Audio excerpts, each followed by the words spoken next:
Assalamu alaikum everyone. I am Tanjeem Hassan. I am studying at Department of Banking Insurance, University of Rajshahi, and as part of my coursework for competent business, I would like to start a Excel tutorial, which I am required to do so, as my teacher says, and as my internal evaluation.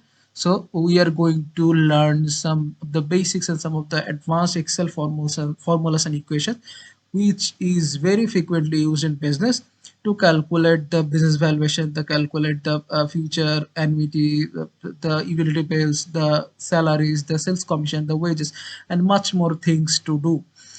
We are going to upload a playlist which contains this formula, this all these things required to the course competent business. So I would like to welcome you all for my tutorial.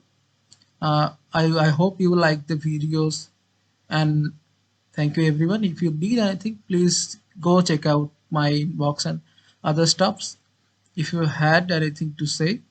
So thank you everyone. This is just the introduction video of my playlist. You are going to see the main video in the playlist soon. So thank you again.